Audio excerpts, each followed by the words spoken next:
नमस्कार दोस्तों, मैं हूं बिराग जैन और हम लोग पढ़ रहे थे मध्य प्रदेश की रियासतें, जिसमें हमने पिछले सेशन में गोंडवाना रियासत के बारे में पढ़ा था। आज हम मध्य प्रदेश की एक प्रमुख रियासत बुंदेला रियासत के बारे में पढ़ेंगे। देखेंगे कि किस तरीके से बुंदेला जो रियासत थी उसकी भौगोलिक स्थिति क्या थी, राजनीतिक स्थिति क्या थी, साथ ही साथ कौन से प्रमुख राजा हुए या किस तरीके से इसमें से प्रश्न बन सकते हैं आदि विभिन्न बुंदेली स्थापत्य कला, बुंदेली साहित्य आदि हम सभी तरीके के पहलुओं का अध्ययन करेंगे। तो सबसे पहले बुंदेला। तो बुंदेला कौन थे? देश के केंद्रीय भाग में स्थित भूभाग बुंदेलखंड कहा जाता था। ठीक है ना, जो देश के लगभग केंद्र, देखिए देश के केंद्र में मध्य प्रदेश और मध्य प्रदेश के लगभग उत्तरी क्षेत्र में, उत्तर मध्य क्षेत्र में आपका कौन सा है? बुंदेलखंड क्षेत्र। तो देश के लगभग केंद्रीय भाग में स्थित भूभाग बुंदेलखंड कहा जाता था। ठीक है ना, और 14वीं शताब्दी के उत्तरार्ध में बुंदेला की स्थापना तथा मऊ महोनी क्षेत्र राजधानी। ठीक है ना, तो जो बुंदेलखंड क्षेत्र में जिस रियासत का उदय हुआ उसको क्या बोलते थे? बुंदेला रियासत।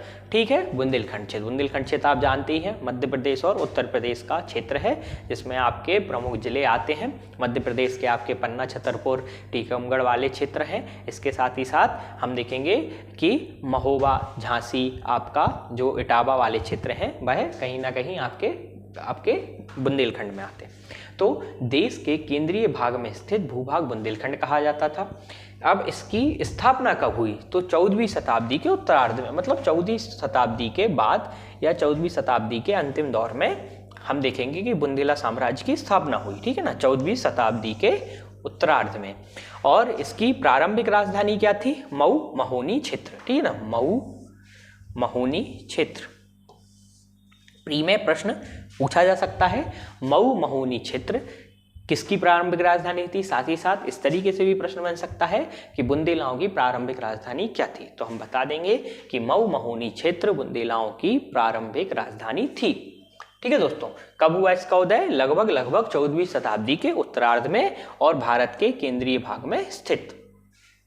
अब सबसे प्रमुख राजा की बात की जाए तो रुद्र प्रताप बुंदेला। ठीक है ना, जो बुंदेलखंड रियासत के प्रमुख राजा थे उनमें से एक थे रुद्र प्रताप बुंदेला जी। तो सबसे पहले रुद्र प्रताप बुंदेला 3 मार्क्स में पूछ सकते हैं आपसे, 5 मार्क्स में भी पूछा जा सकता है। ठीक है ना, रुद्र प्रताप बुंदेला 3 मार्क्स और 5 मार्क्स दोनों में ही आपसे पूछा जा सकता है। तो स्टार्ट करते हैं दोस्तों। रुद्र प्रताप द्वारा नवीन राजधानी ओरछा की नींव 3 अप्रैल 1531 ईस्वी को रखी गई। तो जो रुद्र प्रताप बुंदेला थे, ठीक है ना, उनके द्वारा सर्वप्रथम नवीन राजधानी ओरछा की नींव 3 अप्रैल 1531 ईस्वी को रखी गई। क्या? रुद्र प्रताप द्वारा नवीन राजधानी ओरछा, पहले मऊ महोनी क्षेत्र प्रमुख राजधानी थी। ठीक है ना, इनकी प्रमुख राजधानी क्या थी? मऊ महोनी क्षेत्र। लेकिन मऊ महोनी क्षेत्र से हम देखते हैं कि रुद्र प्रताप बुंदेला थे, उनके द्वारा ओरछा की नींव कब रखी गई? 3 अप्रैल 1531। 3 अप्रैल 1531 को इन्होंने क्या किया था?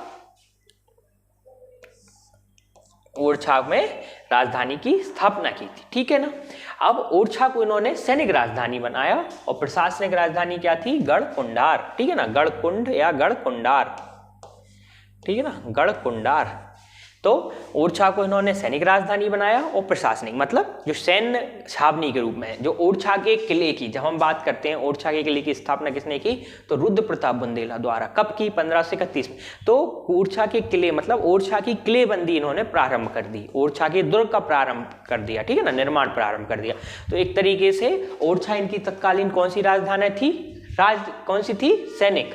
लेकिन जो प्रशासनिक कार्य होते थे, मतलब संचालन कहाँ से किया जाता, मंत्री परिषद कहाँ पर निवास करती थी, अन्य जो भी कार्य थे वह गढ़कुंडार में से किए जाते थे। ठीक है ना, तो मऊ मुहानी से गढ़कुंडार से हम देखते हैं कि ओरछा। इसके अलावा कालिंजर से कालपी तक का क्षेत्र इन्होंने विजय किया। कालिंजर से लेकर कालपी तक, कालपी झांसी वाला, कालिंजर से लेकर कालपी तक का क्षेत्र इन्होंने विजय किया। तो हम बता सकते हैं रुद्र प्रताप बुंदेला के रूप में कि इनके द्वारा ओरछा की नींव डाली गई, ओरछा के किले की नींव डाली गई। इन्होंने ओरछा को सैनिक राजधानी बनाया। ओरछा को क्या बनाया? सैनिक राजधानी बनाया। प्रशासनिक कार्य कहाँ से कर रहे हैं? गढ़कुंडार से।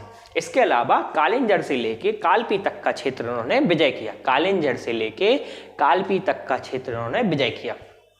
1501 से 1531 तक शासनकाल रहा और ओरछा के किले का निर्माण करवाया। ठीक है ना, पहले ही बता चुका हूं, ओरछा के किले का इन्होंने निर्माण करवाया।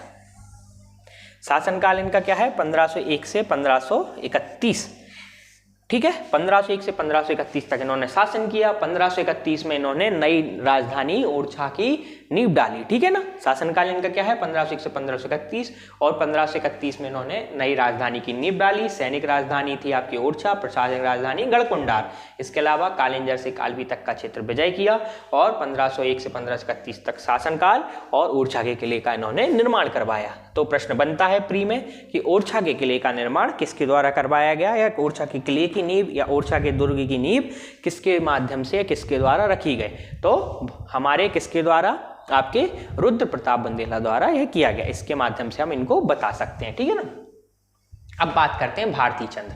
तो जब रुद्र प्रताप बुंदेला की मृत्यु होती है तो उसके बाद कौन होते हैं, आपके भारती चंद्र को नया शासक बनाया जाता है। तो भारती चंद्र, ठीक है, ओरछा को पूर्ण रूपेण राजधानी बनाने का गौरव। ठीक है, ओरछा को पूर्ण रूप से राजधानी किसने बनाया, भारती चंद्र ने। ठीक है, हम एक तरफ देख रहे हैं कि रुद्र प्रताप बुंदेला द्वारा क्या किया गया, रुद्र प्रताप बुंदेला द्वारा ओरछा को सैनिक राजधानी बनाया गया। ठीक है ना, लेकिन वह अभी भी प्रशासनिक कार्य कहां से कर रहे हैं, गढ़कुंडार से। ठीक है ना, प्रशासनिक कार्य कहां से कर रहे हैं, गढ़कुंडार से।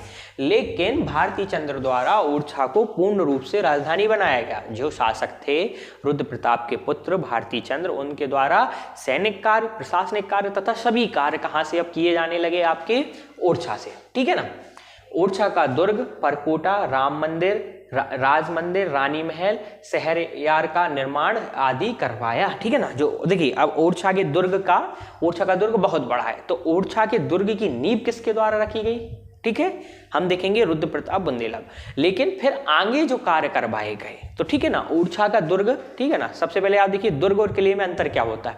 दुर्ग होता है जिसके अन्य संरचनाएं भी रहती हैं, किले भी रहेंगे, कई छोटे छोटे मंदिर भी होंगे उसके अंतर्गत, और मतलब एक परकोटा, दुर्ग मतलब एक परकोटा होता है, देखेंगे आप बाउंड्री। ठीक है ना, उस बाउंड्री के अंदर अन्य छोटे छोटे किले रहेंगे, राजा का स्थान रहेगा, उनका सैन्य कक्ष रहेगा, सभागार रहेगा, इस तरीके। तो दुर्ग एक बड़ी संरचना होती है जिसमें अन्य छोटे छोटे किले आते हैं। ठीक है ना, तो ओरछा के दुर्ग की नींव या ओरछा की किलेबंदी किसने चालू की, हम देखेंगे आपके रुद्र प्रताप बुंदेला ने। लेकिन ओरछा का दुर्ग का निर्माण फिर आगे जाके किसने करवाया, तो भारती चंद्र। उसका परकोटा मतलब उसके चारों तरफ दीवार का निर्माण, राज मंदिर और रानी महल। ठीक है, प्री में प्रश्न यहां से बनते हैं, राज मंदिर का निर्माण किसने करवाया, रानी महल का निर्माण किसने करवाया, तो हम बता देंगे भारती चंद्र द्वारा। तो राज मंदिर और रानी महल याद भी हो जाएगा, राज मंदिर राजा का मंदिर और रानी महल रानी का महल। इसके अलावा शहर पनाह का निर्माण। ठीक है ना, एक उन्होंने शहर पनाह मतलब घूमने के लिए एक शहर पनाह का निर्माण करवाया था। तो ओरछा का दुर्ग पूर्ण करवाया, पर इसके अलावा परकोटा, राज मंदिर, रानी महल, शहर पनाह का निर्माण करवाया। इसके अलावा इस्लाम शाह सूर एवं भारती चंद्र के मध्य युद्ध हुआ। जो सूरी वंश के शासक थे इस्लाम शाह, इस्लाम शाह किसके पुत्र थे, शेर शाह सूरी के। प्री में प्रश्न आया हुआ है, शायद 2017 या 2018 की प्री में है, प्रश्न आया था कि इस्लाम शाह किसके या शेर शाह का उत्तराधिकारी कौन था, तो इस्लाम शाह। तो इस्लाम शाह सूर एवं भारती चंद्र के मध्य युद्ध हुआ है और जिसमें इस्लाम शाह द्वारा टीकमगढ़ जीता गया। ठीक है ना, तो हम बता देंगे कि इस्लाम शाह, इनके शासनकाल में इनका इस्लाम शाह के साथ युद्ध हुआ था, सूर शासक। ठीक है ना, सूर शासक इस्लाम शाह के साथ इनका युद्ध हुआ था, जिसमें क्या हुआ था, इनकी हार हुई थी और इस्लाम शाह द्वारा टीकमगढ़ इनसे छीन लिया गया था या टीकमगढ़ जीत लिया गया था। ठीक है दोस्तों, तो हम भारती चंद्र के बारे में बता सकते हैं। हमें यह याद रखना होगा कि आपका राज मंदिर और रानी महल किसके द्वारा बनवाया गया था, आपके भारती चंद्र द्वारा। ठीक है, और इनके समकालीन कौन थे, इस्लाम शाह सूर। ठीक है, प्री में इस तरीके से भी प्रश्न बनते हैं कि इस्लाम शाह सूर के समकालीन कौन सा बुंदेला शासक था, तो हम बता देंगे कि भारती चंद्र जो था वह इस्लाम शाह सूर के समकालीन था। ठीक है, इस तरीके से हम भारती चंद्र को बता सकते हैं। अब बात किया जाए मधुकर शाह। ठीक है ना, मधुकर शाह कौन था, भारती चंद्र का उत्तराधिकारी या उनका पुत्र। तो ठीक है, मधुकर शाह भारती चंद्र का उत्तराधिकारी। सिरोंज, नरवर, ग्वालियर पर इन्होंने आक्रमण किया। ठीक है, तो 3 मार्क्स में यदि पूछते हैं मधुकर शाह के मध्य, तो भारती चंद्र का उत्तराधिकारी पॉइंट, सिरोंज, नरवर, ग्वालियर पर आक्रमण। ठीक है, सिरोंज, नरवर, ग्वालियर पर इन्होंने क्या किया, आक्रमण किया। इसके अलावा इनका एक प्रमुख क्या था कि इन्होंने अकबर से युद्ध किया था, या अकबर के समय इन्होंने विद्रोह किया था। ठीक है ना, मतलब यह पहले शासक थे जो मुगल प्रशासन या मुगल शासकों के प्रति विद्रोह करने वाले पहले बुंदेला शासक थे। तो प्री में बिल्कुल प्रश्न बन सकता है, बहुत ही महत्वपूर्ण, वेरी इंपॉर्टेंट है, याद रखना आप, कि पूछ सकते हैं कि अकबर के समय किस बुंदेला शासक ने विद्रोह किया था। ठीक है, अकबर के समय किस बुंदेला शासक ने विद्रोह किया था, तो हम बता देंगे कि अकबर के समय किसने किया था, आपके मधुकर शाह ने।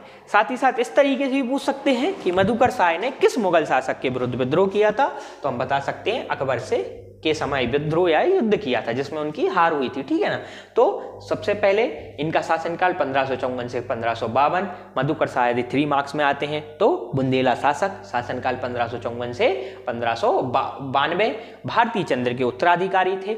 इसके साथ साथ इन्होंने सिरोंज, नरवर, ग्वालियर पर आक्रमण किया था या उस पर आधिपत्य स्थापित किया था। क्या, सिरोंज, नरवर और ग्वालियर पर। इसके अलावा इन्होंने अकबर के समय युद्ध किया था जिसमें इनकी पराजय हुई थी, या अकबर के समय युद्ध करने वाले यह एक प्रमुख नेता थे या शासक थे। तो हम मधुकर शाह जी के बारे में बता सकते हैं। ठीक है दोस्तों, तो यह आपके मधुकर शाह।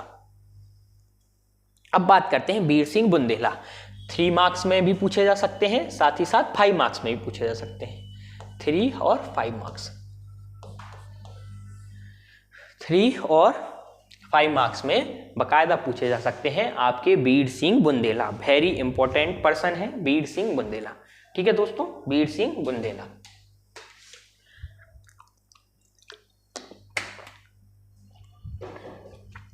अब देखिए वीर सिंह बुंदेला, सबसे पहले इनका कार्यकाल देखिए 1605 से 1627। क्या, 1605 से 1627। तो लगभग यह किसके समकालीन है, आपके किसके समकालीन है, जहांगीर के। ठीक है ना, जब हम देखते हैं 1605 या 7 के लगभग, 1607 के लगभग किसकी मृत्यु हो जाती है, आपके अकबर की। ठीक है ना, तो यह उसी के बाद 1605 से या 1607 से 1627 तक जहांगीर का शासनकाल रहता है। ठीक है ना, 1607 से 1627 किसका रहता है, जहांगीर। तो लगभग उसी समकालीन 1605 से 1627 तक कौन रहे आपके, वीर सिंह बुंदेला। ठीक है ना, सबसे पहले राम शाह बुंदेला का पुत्र। ठीक है ना, इनके पिताजी का नाम क्या था, राम शाह बुंदेला। तो राम शाह बुंदेला का पुत्र। अब देखिए सलीम के आदेश पर अबुल फजल की हत्या। सलीम मतलब जहांगीर। ठीक है ना, सलीम मतलब कौन, आपके जहांगीर। हम छोटे से ही पढ़ते आए हैं कि जहांगीर के आदेश पर इन्होंने किसकी हत्या कर दी थी, अबुल फजल की। ठीक है ना, जो अबुल फजल थे, अकबर के दरबारी थे, उनकी हत्या किसने कर दी थी, आपके वीर सिंह बुंदेला ने। ठीक है ना, किसके आदेश पर, आपके किसके आदेश पर, सलीम यानी जहांगीर के आदेश पर। तो इनके कहीं ना कहीं जो जहांगीर से क्या थे, उनके बहुत ही मैत्रीपूर्ण संबंध थे। यह मुगल और बुंदेलाओं के संबंधों का स्वर्णकाल कहा जाता है। मतलब इतने अच्छे संबंध और किसी अन्य राजा के समय या अन्य किसी कालखंड में नहीं रहे जितने अच्छे संबंध सलीम मतलब जहांगीर और वीर सिंह बुंदेला के समय में रहे। ठीक है ना, यह इनके परम मित्र थे। तो सलीम के आदेश पर अबुल फजल की हत्या किसने कर दी, आपके वीर सिंह बुंदेला ने। ठीक है दोस्तों, इसके अलावा छोटी बड़ौनी दतिया जिले के यह क्या थे, सबसे पहले जागीरदार थे। जो छोटी बड़ौनी जागीर थी, दतिया जिले के अंतर्गत आती है, उसके जो पहले क्या थे, ठीक है ना, उसके पहले जागीरदार थे। ठीक है, तो छोटी बड़ौनी दतिया जिले के क्या थे, यह जागीरदार थे। इसके अलावा परिणाम स्वरूप संपूर्ण बुंदेलखंड सलीम द्वारा इन्हें सौंप दिया गया। ठीक है, सलीम के आदेश पर इन्होंने क्या कर दी, अबुल फजल की हत्या। ठीक है ना, सलीम के आदेश पर क्या कर दी इन्होंने, अबुल फजल की हत्या। इसके परिणाम स्वरूप क्या हुआ, अब भाई जहांगीर खुश हो गए। ठीक है ना, सलीम खुश हो गया कि इन्होंने अबुल फजल की हत्या कर दी। तो इन्होंने क्या कर दिया, इनको जो संपूर्ण बुंदेलखंड का क्षेत्र था, पहले यह क्या थे, छोटी बड़ौनी दतिया जिले के एक छोटे से क्षेत्र के जागीरदार थे, लेकिन फिर खुश होकर सलीम ने क्या किया, इनको संपूर्ण बुंदेलखंड का क्षेत्र मतलब क्या दे दिया, उपहार में दे दिया। जाओ खुश रहो, तुमने मेरे प्रतिद्वंदी को मार दिया, अब मैं तुम्हें परिणाम स्वरूप क्या देता हूं, उपहार देता हूं। तो परिणाम स्वरूप संपूर्ण बुंदेलखंड सलीम द्वारा इन्हें सौंप दिया गया। ठीक है दोस्तों। अब बुंदेली स्थापत्य शैली का जन्म, जिसको क्या बोलते हैं, मुगल राजपूत का मिश्रण। तो एक तरीके से जो बुंदेली स्थापत्य शैली का जन्म हुआ है वह बीर सिंह बुंदेला के शासनकाल में हुआ है। हम इसके पहले के जितने भी स्थापत्य देखते हैं उसमें हम देखते हैं कि वह पूर्णतः राजपूत तरीके से बना था, ठीक है ना। बुंदेला कौन थे, राजपूत थे। तो किस तरीके से बना है, पूर्णतः देसी शैली। लेकिन एक बुंदेली शैली का क्या हुआ, निर्माण हुआ या उसका उद्भव हुआ। बुंदेली शैली किस तरीके की शैली है, जिसमें एक तरफ राजपूत और दूसरी तरफ मुगल, यानी एक तरीके से इंडो इस्लामिक आपकी शैली है। तो राजपूत शैली और आपकी मुगल शैली के उद्भव से या मिश्रण से क्या हुआ, एक नई शैली का जन्म होता है, जिसको क्या बोलते हैं, बुंदेली स्थापत्य कला शैली। वह किसके मिश्रण से बनती है, मुगल और राजपूत के मिश्रण से। तो इसकी शैली का जन्म कब हो रहा है, बीर सिंह बुंदेला, जब वह जहांगीर के संपर्क में आए या जहांगीर के साथ उनके अच्छे संबंध थे। तो हम देखेंगे कि जहांगीर द्वारा इनको स्थापत्य में भी सहायता की जा रही है। वह मुगल शैली से बहुत ज़्यादा आकर्षित हुए, उन्होंने मुगल शैली के कुछ तत्व डाले, साथ ही साथ अपनी देसी शैली यानी राजपूत शैली के कुछ तत्व डाले। इस तरीके से बुंदेली स्थापत्य कला शैली का जन्म हो रहा है। अब ओरछा, अब देखिए जो बुंदेली स्थापत्य कला शैली का जन्म हुआ, ठीक है, उसमें कौन है, मुगल राजपूत। अब उससे किस चीजों का निर्माण हो रहा है, तो ओरछा का जहांगीर महल, सभी को पता है जहांगीर महल कहाँ पर है, ओरछा में। प्रश्न बन सकता है किसके द्वारा इसका निर्माण कराया गया, तो बीर सिंह बुंदेला द्वारा आपके ओरछा के जहांगीर महल का निर्माण कराया। या फिर प्रश्न इस तरीके से भी बन सकते हैं कि और जो जहांगीर महल है वह कहाँ पर स्थित है, तो हम बता देंगे कि जहांगीर महल कहाँ पर स्थित है, आपके ओरछा में स्थित है, ठीक है। करेरा के किले का निर्माण, झांसी के किले का जीर्णोद्धार, जो झांसी का फेमस किला है रानी लक्ष्मीबाई वाला, उसका इन्होंने जीर्णोद्धार करवाया था। केशव राय मंदिर और धामोनी का किला, जो धामोनी जगह है वहां का किला, आपके केशव राय का मंदिर। इसके अलावा आपके झांसी किले का पूर्णोद्धार, करेरा के किले का पूर्णोद्धार है उसका निर्माण, और ओरछा का प्रमुख जहांगीर महल, ठीक है। तो इस तरीके से हम बीर सिंह बुंदेला के बारे में बता सकते हैं कि राम साहब बुंदेला का पुत्र थे, सलीम जहांगीर के साथ अच्छे संबंध थे। इन्होंने सलीम के आदेश पर अबुल फजल की हत्या कर दी। प्रारंभ में यह छोटी बड़ौनी या जो दतिया जिले के अंतर्गत आती उसके जागीरदार थे। अबुल फजल की हत्या करने के बाद इनको संपूर्ण बुंदेलखंड उपहार स्वरूप दे दिया गया। इनके शासनकाल की प्रमुख विशेषता थी कि इनके शासनकाल में बुंदेली स्थापत्य कला शैली का विकास होता है, ठीक है ना। इनके शासनकाल में क्या होता है, बुंदेली स्थापत्य कला शैली का विकास होता है, जो कि एक मुगल और राजपूताना शैली से मिलकर बनी थी। इनके प्रमुख स्थापत्यों की बात की जाए तो सबसे प्रमुख जहांगीर महल, जो जहांगीर की याद में या जहांगीर के हेतु इन्होंने बनवाया था। इसके अलावा करेरा के किले का निर्माण और धामोनी के किले का निर्माण, केशव राय मंदिर का निर्माण और झांसी के किले का पुनरुद्धार। अब केशव राय मंदिर भी हमें याद रखना होगा। केशव राय मंदिर के बारे में पूछ सकते हैं किसने निर्माण करवाया, तो हम बता देंगे कि केशव राय मंदिर का निर्माण किसके द्वारा करवाया गया, बीर सिंह बुंदेला के द्वारा। 1605 से 1627 सबसे ज्यादा इंपॉर्टेंट है, 5 मार्क्स में बिल्कुल बीर सिंह बुंदेला के बारे में पूछा जा सकता है, ठीक है। बीर सिंह बुंदेला के बारे में बिल्कुल पूछा जा सकता है, तो आपको लगभग याद हो गया होगा। अब बात करते हैं जुझार सिंह बुंदेला। जुझार सिंह बुंदेला तो बीर सिंह बुंदेला के पुत्र, ठीक है ना। अब इनका कार्यकाल 1627 तक भय थे, 1627 से 1635, ठीक है ना, 1627 से 1635। तो जुझार सिंह बुंदेला बीर सिंह बुंदेले के पुत्र, मुगल सत्ता के विरोधी, ठीक है ना। अब देख रहे हैं हम कि कहीं ना कहीं बीर सिंह बुंदेला क्या थे, उनके हम देख रहे हैं कि मुगल और आपके बुंदेला संबंध चरमोत्कर्ष पर किसके दौरान थे, तो सलीम और बीर सिंह बुंदेला के दौरान, ठीक है ना। लेकिन उसके बाद उसमें पतन होना प्रारंभ होता है। जो शाहजहां था उसकी कुछ नीतियां आपके बुंदेलों के प्रति अच्छी नहीं थी। साथ ही साथ यह हम देखेंगे कि एक चीज रहती है पारस्परिक। अब हो सकता है कि उन लोगों की आपस में ट्यूनिंग हो, इस कारण से उनके संबंध अच्छे हों, ठीक है। उनने उनका कुछ काम किया, अबुल फजल की हत्या कर दिया, अन्य काम, इस कारण से संबंध अच्छे थे, ठीक है ना। एक तरीके से संबंध क्या, आप उनके लिए सहायता कर रहे थे, भाई आपके लिए सहायता कर रहे थे। लेकिन आपके बीर सिंह बुंदेला के जाने के बाद कुछ उतार चढ़ाव हमें देखने को मिलते हैं। तो बीर सिंह बुंदेला के पुत्र थे जुझार सिंह बुंदेला, मुगल सत्ता के विरोधी थे। भाई हरदौल को विष देकर इन्होंने मार दिया, ठीक है ना। सबसे प्रमुख क्या हुआ, हम लोग पढ़ते हैं हरदौल की मनौती, ठीक है ना।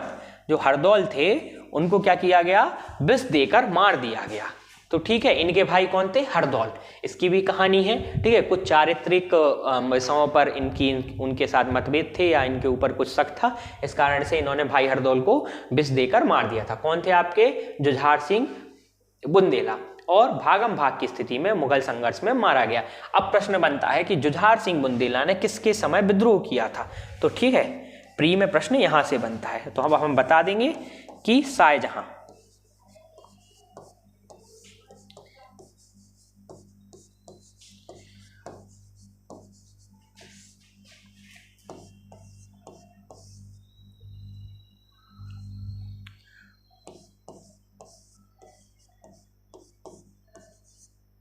ठीक है दोस्तों, तो शाहजहां के समय किसने विद्रोह किया? जुझार सिंह बुंदेला ने। ठीक है, तो अब हम देख रहे हैं कि किस तरीके से वीर सिंह बुंदेला के बाद उनके जो पुत्र हुए जुझार सिंह बुंदेला, उनके आपके मुगलों के साथ कोई विशेष संबंध नहीं थे, उन्होंने मुगलों के समय विद्रोह किया। तो प्रश्न यहाँ से बन सकता है कि शाहजहां के समय किस बुंदेला शासक ने विद्रोह किया? तो हम बता देंगे जुझार सिंह बुंदेला ने विद्रोह किया। साथ ही साथ इस तरीके से भी पूछ सकते हैं जुझार सिंह बुंदेला किसके समकालीन थे या किस शासक के विरुद्ध उन्होंने विद्रोह किया था? तो हमें शाहजहां का नाम याद रखना होगा। भागम भाग की स्थिति में यही मुगल संघर्ष में 1635 में शाहजहां के समय इनकी मृत्यु हो गई, मुगलों के साथ संघर्ष करते हुए इनकी मृत्यु हो गई। और सबसे मेन पॉइंट हमें याद रखना है, भाई हरदौल को इन्होंने विष देकर मार दिया था। ठीक है, इन पर ये है कलंक है। ठीक है ना, भाई हरदौल को अब वर्तमान में जो हरदौल है उनको देवता के रूप में, लोक देवता के रूप में पूजा जाता है, हरदौल की मनौती मनाई जाती है। ठीक है ना, आप बुंदेलखंड क्षेत्र में आज भी हरदौल की मनौती मनाई जाती है और उनको एक देवता या महापुरुष के रूप में पूजा जाता है हरदौल जी को। ठीक है ना, तो इनके ऊपर यह कलंक था, इन्होंने अपने भाई हरदौल को विष देकर मार दिया था। ठीक है, और शाहजहां के समय इन्होंने विद्रोह किया था। तो प्रश्न यहां से बन सकते हैं। अब आते हैं आपके विक्रमाजीत सिंह। ठीक है ना, विक्रमाजीत सिंह, विक्रमाजीत सिंह कौन थे? सबसे पहले इनका शासनकाल 1776 से 1817। ठीक है, विक्रमाजीत सिंह 1776 से 1817। अब प्रश्न कहां से बनता है? राजधानी ओरछा के स्थान पर टहरी टीकमगढ़। टहरी का पहले नाम क्या था? टीकमगढ़। ठीक है ना, टहरी का पूर्व नाम क्या है? टीकमगढ़। तो प्री में यहां से प्रश्न पूछ सकते हैं कि आपके बुंदेला वंश की राजधानी ओरछा के स्थान पर या टीकमगढ़ किसने स्थापित की? तो विक्रमाजीत सिंह। ठीक है, हम बता देंगे कि विक्रमाजीत सिंह ने क्या किया था? आपकी राजधानी टीकमगढ़ स्थापित की थी। टहरी या टीकमगढ़, वर्तमान नाम इसका क्या है? टीकमगढ़, और पूर्व नाम क्या है? टहरी। ठीक है, तो राजधानी ओरछा के स्थान पर टहरी या टीकमगढ़ किसने स्थापित की? हमारे विक्रमाजीत सिंह ने। ठीक है, टहरी का नाम टीकमगढ़ किया। ठीक है, पहले टहरी थी, उसका नाम फिर विक्रमाजीत के आने के बाद उन्होंने जब राजधानी स्थापित की तो क्या हो गया? टीकमगढ़ हो गया। 23 दिसंबर 1812 में बुंदेला अंग्रेज संधि। अब देखिए प्रश्न यहां से बन सकता है, बुंदेला अंग्रेज संधि कब हुई? तो सबसे पहले 1812। यदि आप 23 दिसंबर भी याद नहीं रख सकते तो आप इतना याद रखिए 1812 में बुंदेला अंग्रेज संधि कब हुई?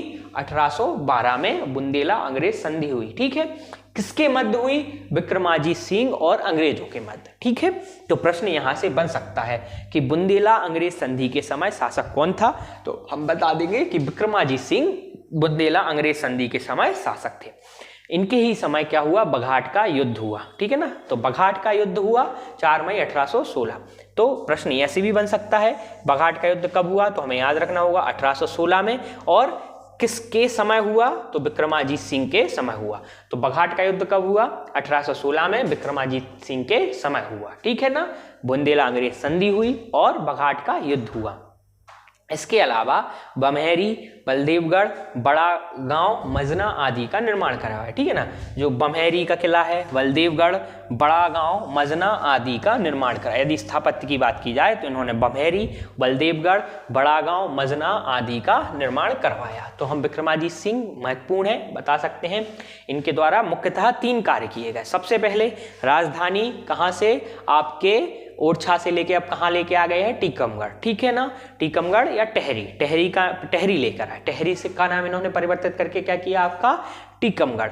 फिर इसके बाद अंग्रेजी बुंदेला संधि या अंग्रेज बुंदेला संधि 1812 में किसके शासनकाल में हुई? बहुत ही महत्वपूर्ण है, आपको याद रखना होगा।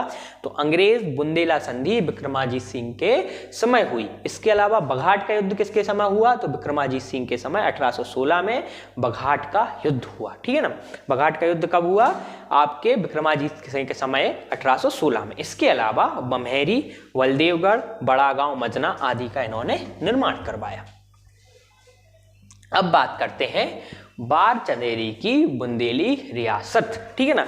यह कुछ प्रमुख शासक थे, ठीक है। आगे हम छत्रसाल के बारे में ही पढ़ेंगे, लेकिन यह प्रमुख शासक थे जिन्होंने क्या किया, आपके बुंदेलखंड रियासत में कोई अच्छे कार्य किए, स्थापत्य का निर्माण किया, या फिर इनके मुगलों के साथ कैसे संबंध थे या अन्य संबंध थे।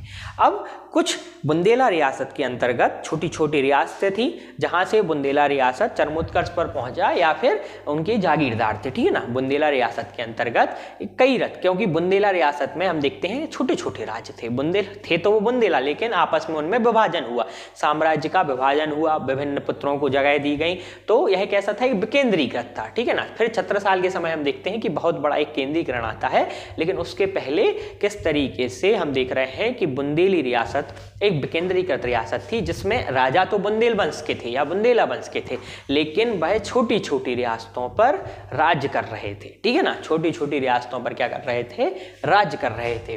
तो इसी तरीके से एक रियासत है आपकी बार चंदेरी की बुंदेली रियासत, ठीक है ना। बार चंदेरी की जगह है वहां की रियासत। तो मधुकर शाह के, जो हमने मधुकर शाह पहले पढ़े थे, उनके ज्येष्ठ पुत्र राम शाह के पौत्र भारत शाह को स्वतंत्र बार चंदेरी राज्य की स्थापना का श्रेय जाता है, ठीक है ना। तो प्रश्न बनेगा, बार चंदेरी की बुंदेली रियासत की स्थापना किसने की थी? तो हम बता देंगे कि बार चंदेरी की बुंदेली रियासत की स्थापना किसने की, भारत शाह। किसने की, भारत शाह। देखिए, एक बुंदेली रियासत के अंतर्गत जब राज्य का विभाजन हुआ तो क्या हुआ, बुंदेली रियासत में एक बार चंदेरी नामक जगह थी। तो बार चंदेरी रियासत की स्थापना किसने की? तो मधुकर शाह के जो ज्येष्ठ पुत्र थे राम शाह, उनके पौत्र भारत शाह। तो आपको सिर्फ यदि प्री के दृष्टिकोण से बात की जाए तो आप से प्री में प्रश्न देखो 3 मार्क्स में मेंस में पूछ सकते हैं, तो फिर आप पूरा बताइएगा, क्योंकि हमें पूरी क्रोनोलॉजी बतानी होगी कि कहां से यह भारत शाह आए। तो मधुकर शाह के ज्येष्ठ पुत्र राम शाह के पौत्र आपके भारत शाह को स्वतंत्र बार चंदेरी राज्य की स्थापना का श्रेय जाता है। यदि प्री में पूछते हैं तो हमें सिर्फ भारत शाह का नाम याद रखना होगा कि बार चंदेरी की बुंदेली रियासत की स्थापना किसने की, भारत शाह बुंदेला द्वारा की गई। बार चंदेरी की बुंदेली रियासत की स्थापना किसके द्वारा की गई, भारत शाह द्वारा की गई, ठीक है दोस्तों। अब भारत शाह बुंदेला के बारे में देख सकते हैं, 3 मार्क्स में बिल्कुल इनके बारे में पूछा जा सकता है कि भारत शाह बुंदेला कौन थे आदि। तो सबसे पहले बार चंदेरी साम्राज्य का संस्थापक हम पहले ही पढ़ चुके हैं कि मधुकर शाह के ज्येष्ठ पुत्र राम शाह के पौत्र भारत शाह द्वारा बार चंदेरी की बुंदेली रियासत की स्थापना की गई। अब बार चंदेरी साम्राज्य के संस्थापक इसके अलावा मुगलों के साथ तेलंगाना के युद्ध में इन्होंने भाग लिया। जो तेलंगाना का युद्ध हुआ था उसमें इन्होंने क्या किया था, मुगलों के साथ, मतलब मुगलों के साथ इन्होंने उसमें मुगलों का साथ दिया था, ठीक है ना। तो तेलंगाना के युद्ध में मुगलों के साथ इन्होंने भाग लिया। इसके अलावा इन्हें इटावा का फौजदार घोषित किया गया। परिणाम स्वरूप मुगलों द्वारा इन्हें क्या किया गया, इटावा का फौजदार घोषित किया गया, ठीक है ना। इटावा एक प्रांत या सूबा था, सूबा का प्रमुख कौन होता था, फौजदार। तो इटावा का फौजदार किसको घोषित किया गया, आपके भारत शाह बुंदेला को। इसके अलावा फिर इसके बाद उन्होंने राजधानी कहाँ स्थापित की, बार चंदेरी, ठीक है। तो इस तरीके से हम भारत शाह बुंदेला के बारे में बता सकते हैं। सबसे पहले बार चंदेरी साम्राज्य की स्थापना, बार चंदेरी रियासत का नाम था और चंदेरी उसकी राजधानी का नाम था। मुगलों के साथ तेलंगाना के युद्ध में भाग लिया। इटावा का मुगलों द्वारा इन्हें फौजदार घोषित किया गया।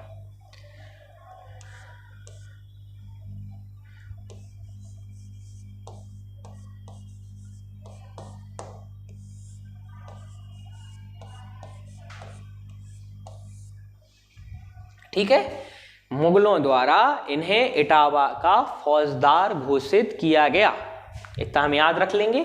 इसके अलावा राजधानी चंदेरी स्थापित की। तो भारत शाह बुंदेला 3 मार्क्स में बिल्कुल पूछा जा सकता है। आपको बस याद रखने के लिए टर्मिनोलॉजी देखिए 2 है बस, ठीक है। बार चंदेरी से तो हमें याद आ ही जाएगा कि बार चंदेरी की स्थापना की, चंदेरी इनकी राजधानी थी।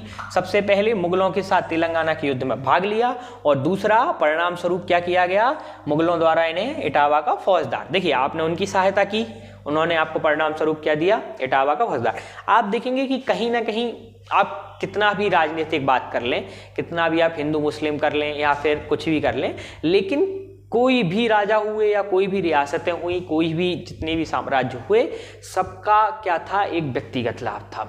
आपने मुगलों की सहायता की, मुगलों ने आपको इटावा का फौजदार घोषित किया, कहीं ना कहीं आपने मुगलों की अधीनता स्वीकार नहीं की, उनका विद्रोह किया तो उन्होंने आपको कुचल दिया। ऐसा ही अंग्रेजों के साथ था, जिन भी रियासतों द्वारा अंग्रेजों की सहायता की गई वह अंत तक बची रहीं, उनके द्वारा अंग्रेजों द्वारा अच्छा कार्य किया गया। जिन्होंने विद्रोह किया अंत में अंग्रेजों ने क्या किया, उनके विद्रोह का दमन कर दिया।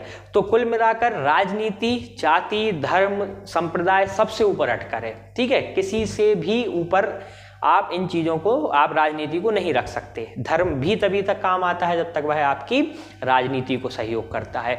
आपका जाति कोई भी चीज़ हुई, संप्रदाय धन वैभव या कोई भी, आप जिसके हिसाब से आप क्या करते हैं, लोगों में विभाजन करते हैं। वर्तमान में भी हम देखते हैं कि कहीं ना कहीं जो बीजेपी एक हिंदू राष्ट्रवादी पार्टी है, वह कहीं ना कहीं पीडीपी के साथ पैचअप कर लेती है, ठीक है ना। हम देखते हैं पीडीपी के साथ क्या कर लेती है, कश्मीर में पैचअप कर लेती है। तो कहाँ से हम कहेंगे कि कोई एक विचारधारा है, आज आप इनके साथ हैं कल उनके साथ हैं, तो यह सिर्फ तब तक है जब तक आप क्या है, आपको वो चीज़ लाभ दे रही है। आप अपने लाभ के लिए किसी भी एक क्या नहीं कर सकते, किसी भी एक चीज़ पर आप विचार नहीं कर सकते। उसके पीछे मान सकते हैं कि बीजेपी का उद्देश्य यह था कि वह कहीं ना कहीं कश्मीर घाटी में अपनी पैठ बनानी चाहती थी, वह पहली बार प्रशासन का अंग बनना चाहती थी। लेकिन आज बीजेपी पर यह आरोप लगाया जाता है कि जब आप पीडीपी के साथ क्या कर सकते हैं, जिसने कहा है कि देश का झंडा उठाने वाला कोई, महबूबा मुफ्ती ने क्या कहा था कि देश का धारा 370 हटा दोगे तो देश के झंडे को अर्थी देने वाला, कंधा देने वाला कोई नहीं बचेगा, ताबूतों को अर्थी देने वाला कोई। तो आप देखिए ना किस तरीके से एक राजनीति के लिए क्या कर लेते हैं लोग, कॉम्प्रोमाइज। भले ही आपकी सोच अच्छी हो लेकिन आप कॉम्प्रोमाइज कर लेते हैं। तो इसी तरीके से हम देख रहे हैं कि कहीं ना कहीं आप जो बुंदेला हिंदू साम्राज्य, हिंदू आप देखेंगे छत्रसाल, जिनको हिंदू अधिपति बोला जाता है, वह क्या कर रहे हैं, उनके ही वंश के लोग या उनके ही आपके बुंदेला साम्राज्य के लोग क्या कर रहे हैं, मुगलों का सहयोग कर रहे हैं। वीर सिंह बुंदेला अबुल फजल की हत्या कर रहे हैं, वह उनकी याद में जहांगीर का महल बना रहे हैं। तो एक तरीके से सिर्फ अपना व्यक्तिगत लाभ ही यहाँ पर उद्देश्य है। आपके साम्राज्य को लाभ यदि कोई दे रहा है तो वहां पर जाति धर्म संप्रदाय सब पीछे हो जाते हैं। तो इसी तरीके से हम देख रहे हैं कि इन्होंने मुगलों के साथ तेलंगाना के युद्ध में भाग लिया। अब स्वाभाविक है मुगल उनसे खुश हुए, उन्होंने तेलंगाना के युद्ध में जिताने में सहयोग किया, तो उन्होंने क्या कर दिया, इटावा का फौजदार घोषित कर दिया। सिंपल सी चीज। तो अब हम इस तरीके से भरत शाह बुंदेला के बारे में बता सकते हैं। अब देखिए ये हमारा कौन सा थे, बार चंदेरी की रियासत थी, ठीक है ना, बार चंदेरी की रियासत थी। अब बात करेंगे पन्ना रियासत, सबसे महत्वपूर्ण है पन्ना राज्य। इसके ही अंतर्गत हम छत्रसाल बुंदेला के बारे में पढ़ेंगे, ठीक है ना। सबसे महत्वपूर्ण क्या है, पन्ना राज्य, ठीक है। मुख्यतः जो छत्रसाल बुंदेला, प्रश्न यहां से भी बनता है कि छत्रसाल बुंदेला किस राज्य के संबंधित थे, तो हमें याद रखना होगा कि छत्रसाल बुंदेला पन्ना राज्य से संबंधित थे, ठीक है ना। आपको भटकना नहीं है, क्या याद रखना है, छत्रसाल बुंदेला किससे संबंधित थे, पन्ना राज्य से। पन्ना राज्य तो उदयाजीत के पुत्र या पौत्र चंपत राय बुंदेला संस्थापक थे। अब चंपत राय बुंदेला महत्वपूर्ण है, हमें इनका नाम याद रखना होगा, चंपत राय बुंदेला, ठीक है। तो उदयाजीत के पुत्र चंपत राय बुंदेला द्वारा पन्ना राज्य की स्थापना की गई। तो प्रश्न यहां से बन सकता है, चंपत राय बुंदेला ने किस राज्य की स्थापना की, तो पन्ना राज्य। तथा साथ ही साथ यह भी पूछ सकते हैं पन्ना राज्य के संस्थापक कौन है, तो हमें याद रखना है कि चंपत राय बुंदेला राज्य के अंतर्गत पन्ना राज्य के संस्थापक हैं। अब देखिए थोड़ा सा हम चंपत राय बुंदेला के बारे में पढ़ लेते हैं। चंपत राय बुंदेला कौन थे, किस तरीके का इनका कार्य था, ठीक है दोस्तों। चंपत राय बुंदेला, तो चंपत राय बुंदेला 1626 से 1661। चंपत राय बुंदेला कब से कब तक थे, 1626 से 1661। अब यह कालखंड किसके समकालीन था, 1626 से 1661। यह कालखंड किसके समकालीन था, यह कालखंड आपके शाहजहां और आपके औरंगजेब, ठीक है ना, क्योंकि 1627 से लेके 1657, ठीक है ना। इस कालखंड में आपके कौन थे, शाहजहां, ठीक है दोस्तों। 1627 से लेके 1657 तक आपके कौन है? शाहजहां। इसके अलावा 1657 से लेके आपके लगभग 1707 तक कौन है आपके? औरंगजेब। ठीक है दोस्तों, आपके औरंगजेब। तो यह 1626 से 1661 मतलब शाहजहां और औरंगजेब दोनों के समय में हम यहां पर चंपत राय जी को देखते हैं। आपके शाहजहां और औरंगजेब इन दोनों के समकालीन थे। प्री में प्रश्न इस तरीके से बनते हैं, इसलिए मैं आपको बता रहा हूं। वह प्रश्न पूछ सकते हैं कि भाई किसके समकालीन थे, ठीक है ना। तो आपको हो सकता है अकबर दे दें, आपके हुमायूं दे दें, जहांगीर दे दें, या फिर इन दोनों में से कोई एक देंगे। दोनों नहीं देंगे, शाहजहां और वो, तो क्योंकि इसमें फिर क्लैश हो जाएगा। तो समकालीन क्योंकि दोनों की थी, ठीक है ना। यहाँ प्रारंभ इन्होंने कब किया था अपना शासन या फिर अपना जो राजनीतिक करियर था, उनका राजनीतिक जीवन शाहजहां के, और औरंगजेब के समय आते आते तक इन्होंने विद्रोह किया था, औरंगजेब के समय भी इन्होंने किया था। तो दोनों में से कोई एक देंगे और यहाँ पर आपको 3 अन्य नाम भी देंगे। तो हमें याद रखना है कि चंपत राय बुंदेला शाहजहां और औरंगजेब के समकालीन थे। अब देखिए, ओरछा राज्य की मऊ महोनी के जागीरदार, ठीक है ना। ओरछा राज्य की मऊ महोनी के जागीरदार, हमने देखा था कि जब ओरछा राज्य की स्थापना के बारे में देख रहे थे तो मऊ मोहानी इनकी सबसे प्रारंभिक राजधानी थी। मूल राजधानी इनकी सबसे पहले कौन सी थी? मऊ मोहानी क्षेत्र, ठीक है। तो ओरछा राज्य की मऊ मोहानी के जागीरदार कौन है आपके? चंपत राय बुंदेला। जो ओरछा राज्य की मऊ मोहानी है उसके जागीरदार कौन है आपके? चंपत राय बुंदेला, ठीक है। इनका कालखंड क्या है? 1626 से 1661, ठीक है। मुगलों के विरुद्ध बुंदेलखंड के समस्त जागीरदारों को एक किया, ठीक है। जो मुगलों के अधीन एक प्रमुख विद्रोह बनाने का कार्य यदि किसी के द्वारा किया गया तो वह चंपत राय बुंदेला, ठीक है ना। यह कहीं ना कहीं बुंदेली स्वतंत्रता के क्या थे? अधिनायक थे। इनके ही मन में आया कि इन्होंने, देखिए, प्रारंभिक तौर पर लोगों द्वारा विद्रोह किए गए, जुझार सिंह द्वारा किया गया, मधुकर शाह द्वारा किया गया, लेकिन इन्होंने कब विद्रोह किया? जब इनकी रियासत पर मुगलों द्वारा क्या किया गया? बुरी दृष्टि डाली गई। तो यह केवल एक व्यक्तिगत रूप से उस सिर्फ क्षेत्र की इन्होंने क्या किया? मुगलों के प्रति विद्रोह किया या फिर स्वतंत्रता की बात की। लेकिन पूर्ण स्वतंत्रता की बात की गई हो तो वह चंपत राय द्वारा पहली बार क्या किया गया कि संपूर्ण ओरछा या संपूर्ण बुंदेला साम्राज्य जो था, माफ कीजिए, संपूर्ण बुंदेला जिसमें ओरछा साम्राज्य हुआ, आपका पन्ना, बारचंदेरी की रियासत या अन्य जैतपुर रियासत, जितनी भी अन्य रियासत थी, संपूर्ण क्षेत्र को क्या करना है? मुगलों से मुक्त कराना है, या मुगलों की प्रत्यक्ष अप्रत्यक्ष रूप से भागीदारी को दूर करना है। तो चंपत राय बुंदेला क्या थे? इन्होंने संपूर्ण जितने भी बुंदेलखंड रियासत के जागीरदार थे उनको एकत्रित किया। क्या किया? एकत्रित किया।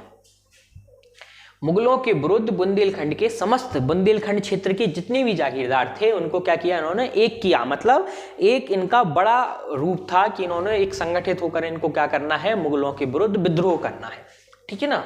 मुगलों के विरुद्ध क्या करना है? विद्रोह करना है। शाहजहां और औरंगजेब के युद्ध के समकालीन थे। पहले ही बता चुका हूं कि शाहजहां और औरंगजेब के क्या थे? यह इन्होंने उस समय युद्ध के समकालीन थे। शाहजहां के समय में इन्होंने छोटी छोटी रियासत के रूप में पन्ना राज्य की स्थापना की है, लेकिन अंततः इनका विद्रोह और छत्रसाल का उदय दोनों किसके समय में हो रहा है? औरंगजेब के समय। जो इनका प्रमुख विद्रोह था या जिसमें इनकी मृत्यु हुई औरंगजेब के समय था, साथ ही साथ जो आपके छत्रसाल जी का उदय है वह किसके समय हो रहा है? आपके औरंगजेब के समय। 1636 से 1641 के मध्य इन्होंने ओरछा पर अधिकार किया, ठीक है ना। तो उस समय पन्ना के राज्य के अंतर्गत क्या था? ओरछा भी आता था, ठीक है ना। पन्ना राज्य का जब इन्होंने किया तो इन्होंने फिर क्या किया? पन्ना राज्य में नाम है पन्ना राज्य, लेकिन इन्होंने ओरछा कर अधिकार किया।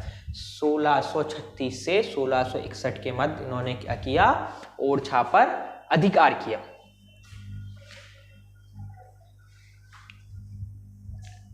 ठीक है, 1636 से 1641 के मध्य इन्होंने ओरछा पर अधिकार किया। तो ओरछा राज्य की मऊ महोनी के जागीरदार हैं। मुगलों के विरुद्ध बुंदेलखंड के समस्त जागीरदार, मतलब बुंदेली स्वतंत्रता के ये अग्रदूत थे, ठीक है ना। बुंदेली स्वतंत्रता के अग्रदूत, इनके बारे में 3 मार्क्स में भी पूछा जा सकता है और 5 मार्क्स में भी पूछा जा सकता है, ठीक है दोस्तों। तो इन्हें हमें दोनों तरीके से याद रखना होगा। इसके अलावा हम एक पॉइंट यह भी लिख सकते हैं कि छत्रसाल इनके पुत्र थे या छत्रसाल के पिता।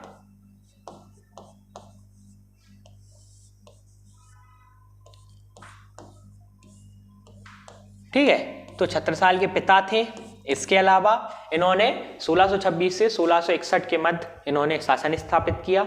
इसके अलावा 1636 से 41 के मध्य इन्होंने क्या किया, ओरछा पर अधिकार कर लिया था। मतलब इस दौरान इन्होंने जो ओरछा का क्षेत्र है उस पर अधिकार कर लिया था। इसके अलावा सबसे प्रमुख पॉइंट जो हमें जरूर डालना है कि मुगलों के विरुद्ध बुंदेलखंड के समस्त जागीरदारों को एक किया, अर्थात स्वतंत्रता के अग्रगामी थे। ठीक है ना। आपकी बुंदेली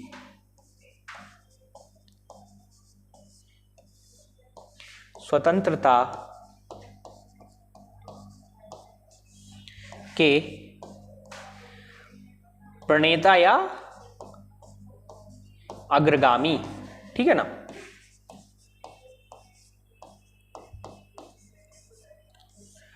बुंदेली स्वतंत्रता के प्रणेता या अग्रगामी कौन थे? आपके चंपतराय बुंदेला थे, छत्रसाल के पिता थे और शाहजहां औरंगजेब के समय इन्होंने युद्ध किया था या उनके समकालीन थे। इस तरीके से प्री में भी इनसे संबंधित प्रश्न बन सकते हैं, साथ ही साथ मेंस में भी इनसे संबंधित प्रश्न बन सकते हैं।